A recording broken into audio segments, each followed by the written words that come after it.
Hyderabad king కోటి హాస్పిటల్లో చికిత్స పొందుతున్న ఫుడ్ పాయిజన్ బాధితులను మంత్రి అజరుద్దీన్ పరామర్శించారు. పిల్లలకు మెరుగైన వైద్యం అందించాలని వైద్యాధికారులను ఆదేశించారు. నిన్న బాగ్ లింగపల్లిలోని మైనార్టీ గురుకుల పాఠశాలలో ఫుడ్ పాయిజన్ తో పలువురు విద్యార్థులు తీవ్ర అస్వస్థతకు గురయ్యారు. 16 మంది విద్యార్థులు కింగ్ కోటి హాస్పిటల్ కు తరలించి చికిత్స అందిస్తున్నారు.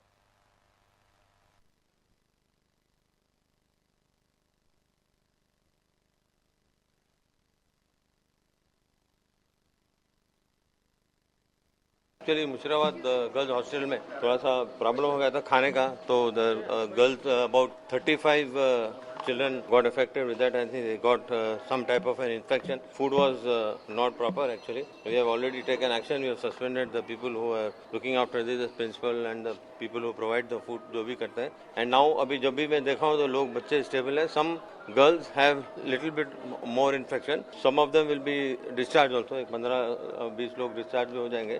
और some are shifted to another hospital because they have slightly more infection and they need to be under observation. So itna at the moment this is what it is, and all the doctors here are taking good care of them. I have spoken to the parents also. The parents also are very happy with the way the doctors are taking care. All the nurses and the whole hospital is behind all the girls. But there are some girls who have little more infection. उनको थोड़ा सा पेट में दर्द हो रहा है. But लेकिन आज 15 लोग तो इंशाल्लाह लड़की लोग डिस्चार्ज हो जाएंगे, और जो थोड़े जो लड़कियां हैं उनको ऑब्जर्वेशन में रखेंगे, क्योंकि but they are stable, there is nothing wrong with them, may be because they have slightly more infected with the food poisoning, so they will be there for another 2 or 3 days, and then after that they will be discharged as well. But it's a very unfortunate thing, but we have taken very stringent action, and then it should not have happened, but it has happened. So we are very strict on those lines, and because children should be provided with good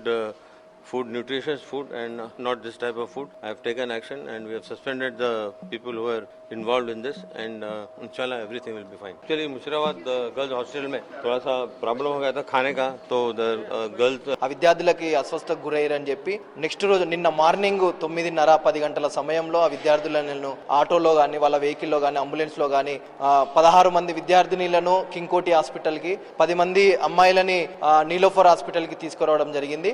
అక్కడ ఒక 10-15 మందిని, ఒక 10 మంది డాక్టర్ల బృందంతో హాస్టల్లో కూడా ఎవరికి తెలియకుండా ఒక రూమ్ లో 10 మంది డాక్టర్ల బృందంతో అక్కడ విద్యార్థులను కూడా ట్రీట్మెంట్ చేయడం జరిగింది. మేము ఏం జరిగిందని చెప్పి ప్రిన్సిపల్ని అడిగితే ఏం జరగలేదు, ఏం కాలేదు, కేవలం ఒక 4-5 మాత్రమే వాళ్ళకు తలకాయ నొప్పి లేస్తుంది, కడుపు నొప్పి లేస్తుంది అని హాస్పిటల్ తీసుకెళ్లినాము, దీన్ని ఏం కాలేదు అని చెప్పి ప్రిన్సిపల్ చెప్తా ఉన్నారు.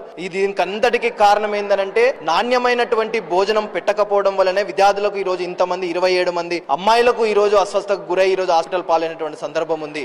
ప్రిన్సిపల్ గానీ అక్కడ ఉన్నటువంటి గురుకుల మైనార్టీ గురుకుల మేనేజ్మెంట్లు గానీ వాళ్ళు చెప్పేటటువంటిది ఏంటంటే ఏం కాలేదు, ఆ పిల్లలు ఒకరిని చూసి ఒకరు వాళ్ళు ఆ రకంగా అవుతున్నారని చెప్పి చెప్తా ఉన్నారు.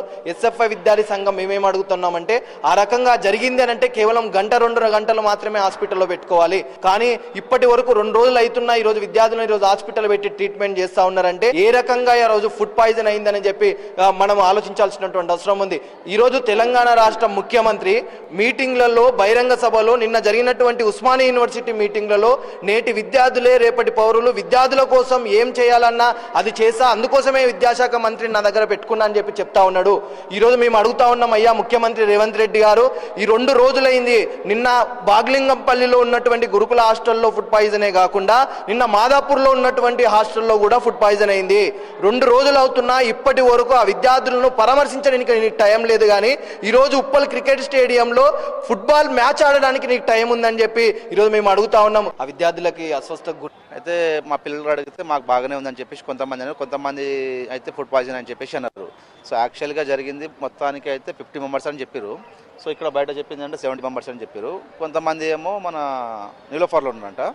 సో రీజన్ దేని వల్ల అడిగితే, మా పిల్లలు అడిగితే 3 days ఉన్న కాడికి వాళ్ళు దానికి అదే వీళ్ళు చూసిరంట, పిల్లలు అక్కడనే పిల్లి నాకడం చూసి వీళ్ళు అందరూ వద్దని చెప్పారంట. అప్పటికి మీకు ఏం తెలుసు, మీరు వెళ్ళిపోండి, మీకు రూమ్లో మీరు వెళ్ళిపోండి చెప్పేసి అన్నారంట దాంట్లో ఉన్న స్టాఫ్స్.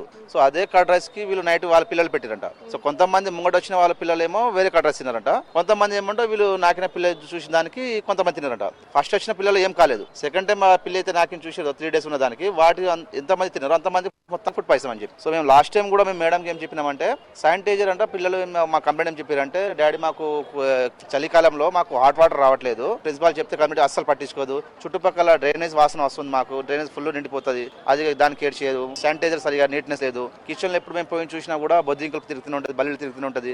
మేము చెప్పినా మీకు ఎందుకు మీ పిల్లలు మీరు చేసుకొని చెప్పేసి అంటారని చెప్పేసి ప్రిన్సిపల్ చెప్తున్న పిల్లలకు. మేము అడిగితే మేము మంచిగా చూసుకుంటామని చెప్పేసి మాకు లోపల రానియరు. ఎప్పుడు ఒకసారి వస్తే అప్పుడు మేము పోయినప్పుడల్లా కొద్దిగా నీట్నెస్ పెట్టుకుంటారు, కానీ అంతే ఆ విధంగా ఉంటుంది. సో ముఖ్యంగా డిమాండ్ మాది అంటే ప్రిన్సిపాల్ని సస్పెండ్ చేయడం ఒకటండి. ఎందుకంటే ఇలా సరే ఇలా అదృష్టం శాతం ఏం జరగలేదు, కానీ జరిగితే ఎవరి బాధ్యత ఎవరు వహిస్తుండే.